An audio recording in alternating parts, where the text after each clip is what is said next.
こんにちは、山寺久美子です。今日は甘さ控えめで食事に合うホットビスケットを作ります。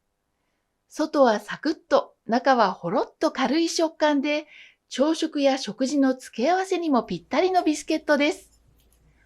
まずボウルに薄力粉、ベーキングパウダー、砂糖、塩を入れ、泡立て器で均一になるまでよく混ぜ合わせます。ここに1センチ角に切った冷たいバターを加え、指先で粉とすり合わせるようになじませてください。全体が細かい粒状になるまで丁寧に進めていきます。バターが溶けないうちに手早く作業することで軽い食感に仕上がります。次に牛乳を加え、ヘラでさっくりと混ぜ合わせましょう。全体がひとまとまりになるまで底から返すように優しく混ぜていきます。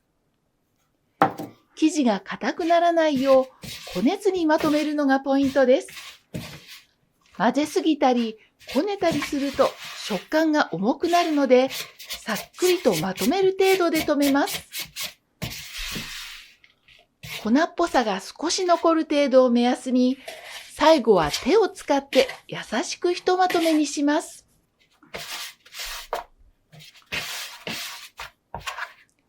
生地を台に取り出し、2回から3回ほど折りたたみます。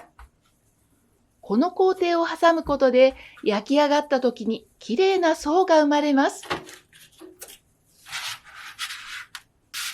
台に生地がつく場合は軽く打ち粉をしてください。ただし打ち粉はごく薄く、必要最低限にするのがポイントです。粉を足しすぎると生地が重くなり、焼き上がりが硬くなることがあります。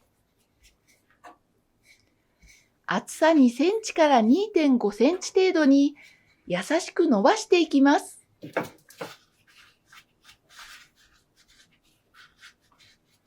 その後包丁を使って真上から押すように8等分に切り分けましょう。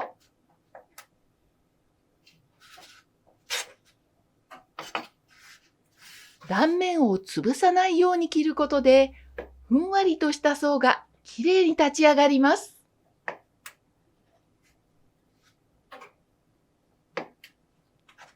天板にビスケット同士を少し離して並べ、200度に予熱したオーブンで15分ほど焼いていきます。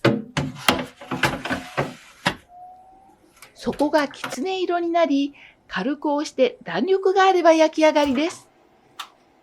焼きたての香ばしさと軽い口当たりは手作りならではの美味しさです。そのまま味わうのはもちろん、蜂蜜やメープルシロップをかけたり、料理に添えたりと、お好みの食べ方で楽しんでみてください。最後までご覧いただきありがとうございました。